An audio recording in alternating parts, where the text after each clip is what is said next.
8-10 महीने में अरवीरा धीरे धीरे डे केयर में ढल गई, लेकिन रानी का संघर्ष वहीं का वहीं रहा।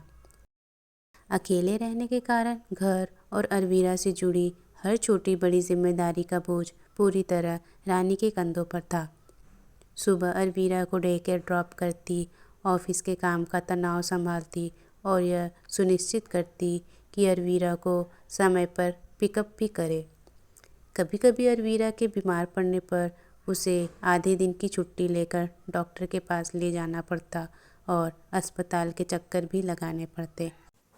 आर्थिक मोर्चे पर भी वही सब संभालती, रूम रेंट, ट्रांसपोर्ट का खर्च, डॉक्टर की फीस, दवाइयाँ, वैक्सीनेशन, समस्त बिल, राशन, सब कुछ वही देखती। घर लौटने के बाद भी काम खत्म नहीं होते थे। खाना बनाना, सफाई, कपड़े, सब कुछ खुद करना पड़ता था। देर रात तक काम करना और सुबह जल्दी उठना उसकी दिनचर्या बन चुकी थी। कई बार तो अरवीरा रात में सोने भी नहीं देती और यही अधूरी नींद उसके ऑफिस के काम को प्रभावित करती। वो अक्सर ऑफिस में सुस्त और थकी हुई महसूस करती।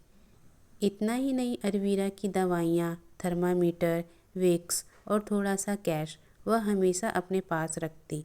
हर छोटी बड़ी ज़रूरत का ध्यान रखती ताकि अचानक आने वाली किसी भी स्थिति का सामना कर सके।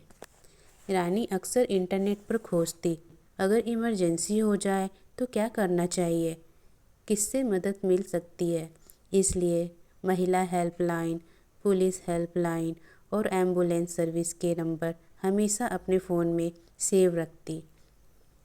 उसे एक डर हमेशा खाए रहता, अगर मुझे कुछ हो गया तो अरवीरा का क्या होगा, कौन उसका ध्यान रखेगा।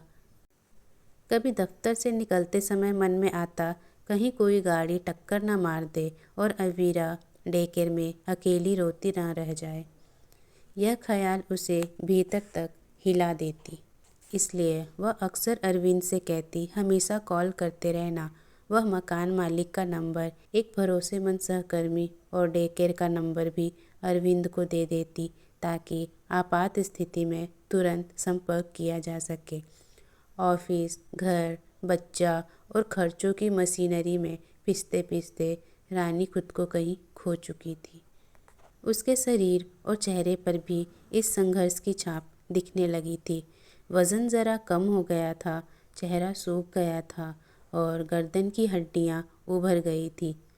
जो रानी कभी अपने भौहें हमेशा संवारी रखती, फेस पैक लगाती, खुद को संवारने में समय देती थी, अब सब कुछ छूट चुका था। जो कभी लंबे नाखून रखती और रंग बिरंगे नेल पेंट पसंद करती थी, अब नाखून छोटे कर चुकी थी ताकि अरवीरा को चोट ना लगे। जो कभी अलग अलग हेयर स्टाइल बनाती, बालों को सुंदर और व्यवस्थित रखती, अब कंघी करने तक का समय नहीं मिलता, बस ऊपर जूड़ा बांध लेती। जिसे हल्का फुल्का मेकअप पसंद था, काजल, क्रीम, पाउडर, आईलाइनर, अब तैयार होने का मतलब बस चेहरा धोना और जूड़ा बनाना रह गया था। कभी कभी जब रानी जरा सी लिपस्टिक लगा लेती या बालों को थोड़ा संवार लेती तो अरवीरा की आंखों में चमक आ जाती। वो हैरानी से रानी को देखती, जैसे उसने अपनी माँ को पहली बार सजे धजे देखा हो। वो मासूमियत से कहती, मम्मा बहुत सुंदर लग रही हो, और रानी मन ही मन मुस्कुरा देती, सिर्फ लिपस्टिक में ही इसे मैं इतनी सुंदर लग रही हूँ, अगर कभी पूरा मेकअप करूँ तो ये क्या कहेगी।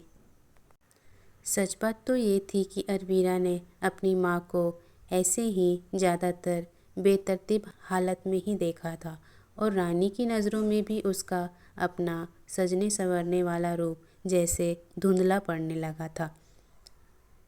असल में रानी ने अपने शौक़ और आदतें छोड़ी नहीं थी, उसने उन्हें अरवीरा की खातिर थोड़े समय के लिए गिरवी रख दिया था। कभी कभी माँ होना औरत होने से भी बड़ा फ़र्ज़ बन जाता है। रानी ने खुद को बुलाकर अरवीरा को याद रखना चुन लिया।